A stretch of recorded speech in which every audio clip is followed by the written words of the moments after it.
Hola bestinya kata Ani. Besti, meski tengah berada di Denmark, Salsa Erwina, mantan juara debat Asia Pasifik yang pernah membawa nama Indonesia ke kuarter final juara debat dunia di Berlin ini, diduga kembali menyentil pemerintah, terutama DPR Besti. Dalam unggahan terbarunya, Salsa yang menyebut para rakyat Indonesia adalah bos ini pun mengapresiasi atas beberapa poin perkembangan yang menjadi tuntutan rakyat kemarin, di mana perihal tunjangan anggota dewan yang disebut sudah dihapus oleh Partai Nasdem, dan juga perihal pajak yang diumumkan Sri Mulyani tidak ada kenaikan di tahun 2026. Meski senang dengan hal tersebut, Salsa pun gak lupa mengingatkan perihal pajak yang gak naik di 2026, katanya jangan sampai 2025 tapi dinaikin ya.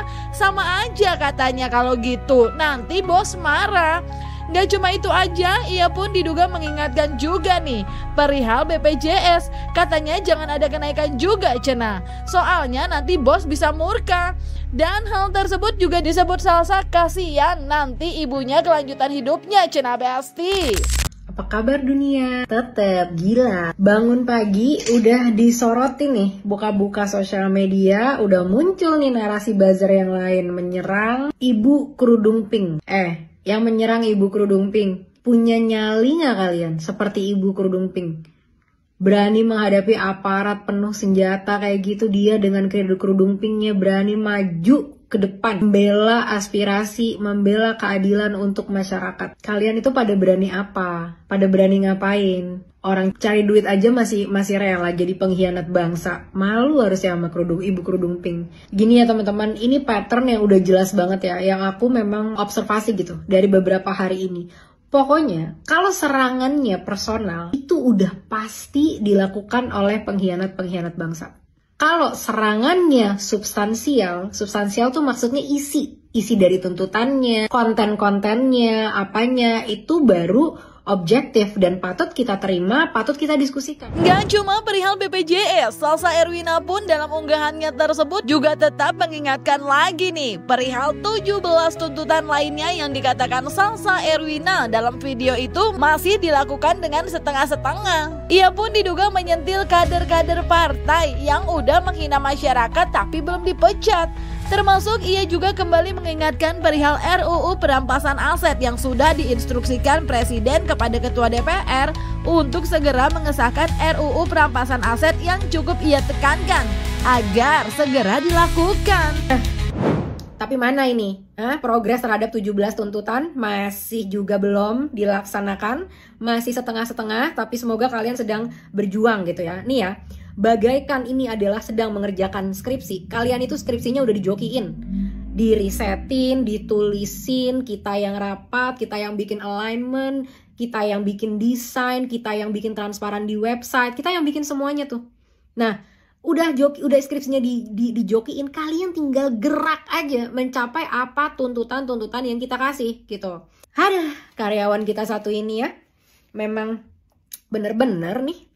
Nah, oke. Bos akan kasih, bukan aku ya, bos sebenarnya kan sudah menyampaikan kalian kepada aku, bos akan kasih coaching lah, kadang-kadang memang karyawan tuh perlu di coaching. Kalian ini ya punya beberapa low hanging fruit. Low hanging fruit adalah apa-apa yang sebenarnya mudah untuk dicapai dengan effort yang tidak terlalu besar.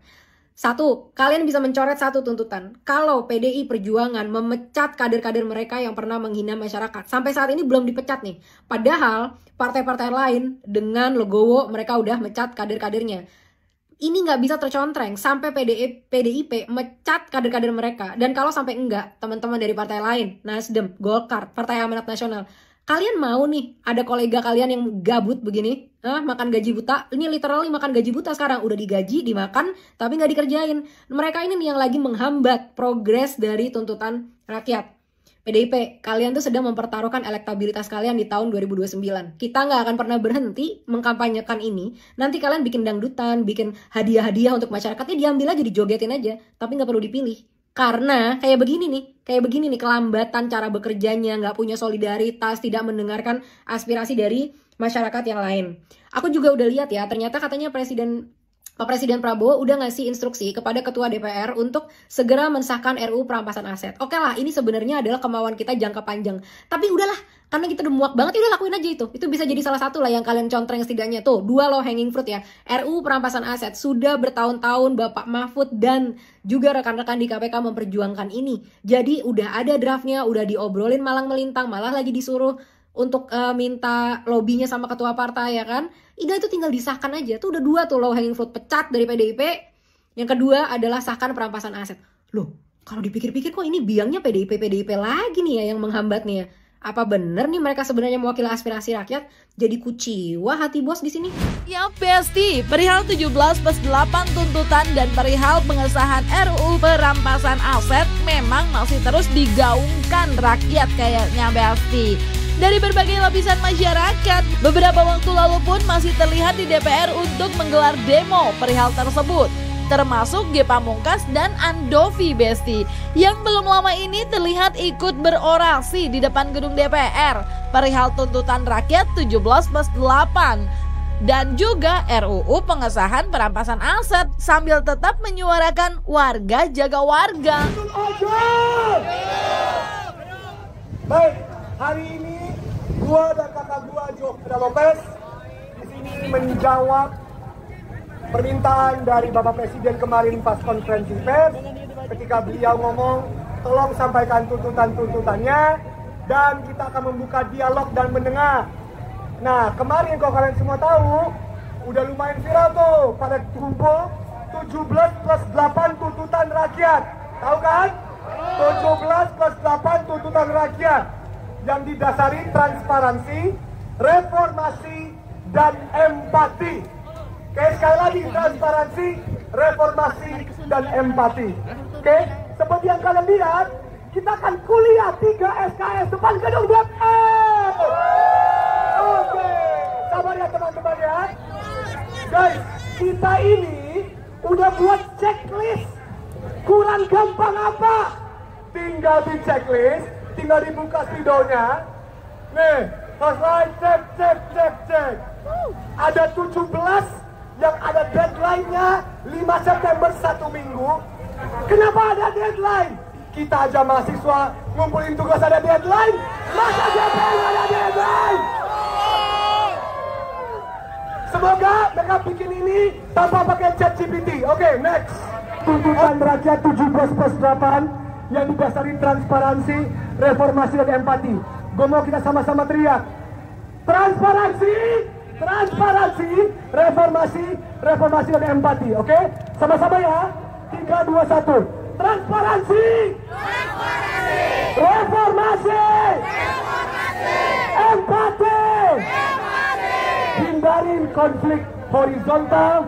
Kita sama-sama warga, saling jaga warga. Kita adalah DPR atau rakyat? DPR atau rakyat? DPR atau rakyat? Dan sekarang DPR itu, sekarang mereka ingin mencoba propaganda, bilang kalau misalkan gerakan kita ini gak steril. Ada propaganda politik di dalamnya. Dibilang yang itu. Sekarang saya selebgram Instagram, selebgram TikTok Live gak ada. Bos, kita demonstrasi bukan mau joget di sini, goblok. Soal pertanggungjawaban, masih pertanggungjawaban soal salah satu teman ojol kita, 1. Yang kedua pertanggungjawaban DPR, 2. Dan yang ketiga itu gue yang paling pengen adalah pengesahan RUU bahwa perampasan hak aset. Gitu dong. Oke, siap. Thank you, Bang.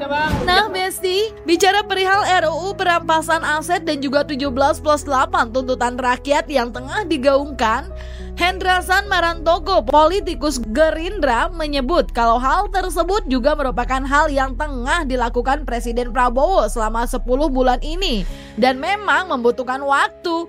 Ia pun mengajak untuk menjaga presiden kita, Besti. Pak Prabowo, dan beliau sedang melakukan itu sekarang, kan gitu.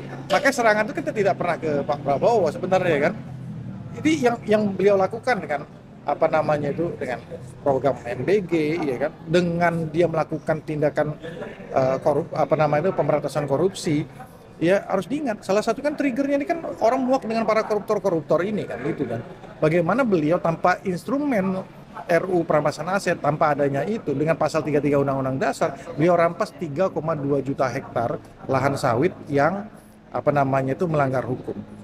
Balik kepada negara untuk dipergunakan nanti lagi kepada kesejahteraan rakyat. Jadi memang itu hal yang dilakukan tanpa harus, ya kan, tanpa harus dilakukan. Beliau sudah lakukan hal tersebut. Sehingga oleh karena itu memang tidak ada sama sekali saya lihat, kecuali mereka yang mungkin memang kalau dibilang ya tidak suka dengan Pak Prabowo, ya apapun selalu salah. Tapi kalau kita melihat secara objektif, suasana kebatinan daripada masyarakat itu 17+8 tuntutan itu adalah yang sedang dilakukan oleh Pak Prabowo saat ini dalam jangka waktu 10 bulan saat ini. Tentunya butuh waktu untuk melakukan hal tersebut. Kita kawal, kita jaga presiden kita. Yang pasti semoga deadline yang diberikan rakyat kepada wakil rakyat bisa segera terpenuhi ya Besti. Negara kita juga damai terus deh, gak ada lagi kericuhan. Jangan lupa like, subscribe biar bisa dapetin video berita kece lainnya cuma di Kata Ani Besti.